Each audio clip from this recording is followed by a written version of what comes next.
هغه لفظ نشته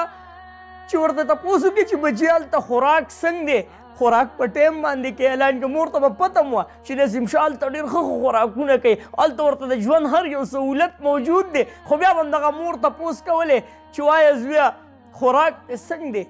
فخر پښتونخوا نسیم شاه به خپل کلي علاقې لور دیر جندول ته راغلی دی ملګرو د خپل مور په قبر باندې حاضري کړې ده ډېر زیات خفه دی وجاړي دغه لفظ د مور کله چې دا لفظ لاړ شي ملګرو انسان ته پته ولګي چې دا مور څه ده خو نسیم شاه به ته زما دا بدري شعرونه لازمي ورسوئ چې مورې بچپن به راله بیا چېرته کرا نه کړي او ما په غېږ سمله وه چې ما چېرته جدا نه کړي او دا د نفرت او ځانځانۍ ژوندون مې نه دی پکار دا د نفرت او ځانځانۍ ژوندون مې نه دی پکار بچپن به بیا راشي دا خوب به مې رښتیا نه کې نسیم شاه ته به ډېر خلک اوس بچې ووایي ځکه نسیم شاه یو سټار دی نسیم شاه به ډېر خلک په ځان پسې راجوخت کړي په دې سوچ باندې چې ته زمونږ بچی یې خو حقیقي مور چې په چا باندې زړه راغونډېږي د کوم لفظ سره زړه درزا سیوا کېږي مور زما مورې نو هغه لفظ نشته دی هغه نسیم شاه چې په چوټۍ باندې راغلی ستړی زرې زرې د ډېر وخت نه به ستړی و چې اوس کور ته راغلی وې او مور په غېږ کې رانیولی وې او په دواړه مخ یې ښکل کړی وې نو زه هم نسیم شاه به ډېر زیات دمه وې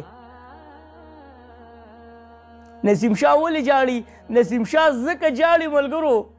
چې هغه د دمې ځای نشته چې په غېږ کې سر کېږي او هغه مور چې په سر ورته لاس کېږي او دغه سر باندې ورته یو دوه درې لاسه کېږي او ورته تپوس وکړي چې بچیا وخت دې څنګه تېر شو هغه لفظ نشته هغه لفظ نشته چې ورته تپوس وکړي چې بچي هلته خوراک څنګه دی خوراک په ټایم باندې کې اعلان که مور ته به پته م وه چې نسیم شاه هلته ډېر ښه خوراکونه کوي هلته ورته د ژوند هر یو سهولت موجود دی خو بیا به همدغه مور تپوس کولی چې وایه زویه خوراک دې څنګه دی نو که نسیم شاه نن جاړي نو په دغه لفظونو پسې جاړي چې نسیم شاه ته سکون نشته حالانکه بابا به وي خور به وي رور به وي خو د زړه د راغونډېدو هغه لفظ هغه مور هغه د دمې هغه ځای هغه مور نشته نو نسیم شاه په جړا شو د مور د قبر په غاړه باندې زمونږ هم احساسات چې کله راپار شي ملګرو نو مونږ هم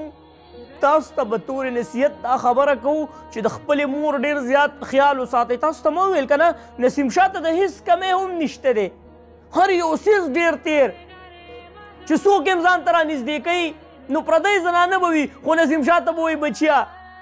خو نه د خپلې حقیقي مور مینه دا هېڅوک هم نسیم شاه له نشي ورکولی هېڅوک هم نسیم شاه له دا مینه نشي ورکولی نو ځکه نسیم شاه نن د مور په قبر باندې حاضري وکړه ویې ژړل چې مورې افسوس چې ته وې ځکه دې مور به ډېرې دعاګانې د نسیم شاه دپاره کړي که نه چې بچي خدای دې کامیاب کا الله دې وځلوه نن نسیم شاه د هغه قبر په غاړه باندې دغه مور ته دا احساس ورکړي چې مورې افسوس چې ته ژوندی وې نن دې زما شهرت کتلی وې نن دې زما چې کوم استقبال وشو په دې کلي علاقه باندې دا دې کتلی وې نو څومره به ښه وې او ته راته ولاړه وې او زه دې په ځان پسې راجوخ کړی وې څومره به ته خوشحاله شوې وې نو د خپلې مور قدر وکړئ د دې ویډیو مقصد دا دی د دې خپلې مور قدر وکړئ د چا ژوندی وي د چا وفات شوي نو چې پړه کې چاته ګرانه وي نو نن د نسیم شاه جړه هغه به هغه محسوس کړي چې او دا مور نه وي نو دا ډېر غټ غم وي په کور کې چې مور نه وي بې اتفاقي چې مور نه وي نو د کور امن غرق وي او داسې بدبخته به م وي چې ژوندي وي نو قدر به یې نه کړم چېرته مې الله هم ښاد آباد او خوشحاله ساته خو دا ویډیو به لازمي مخکې شیر کوئ کېدای شي زموږ د دې ویډیو د وجې د چا په زړه کې د خپلې مور دپاره محبت سیوا شو نو ډېر بخئ اخر کې واس پاکستان زنده‌باد مسلمان زنده‌باد تل دې وي آباد دې وي زموږ وطن پاکستان دې وي مسلمان دې وي الله په امان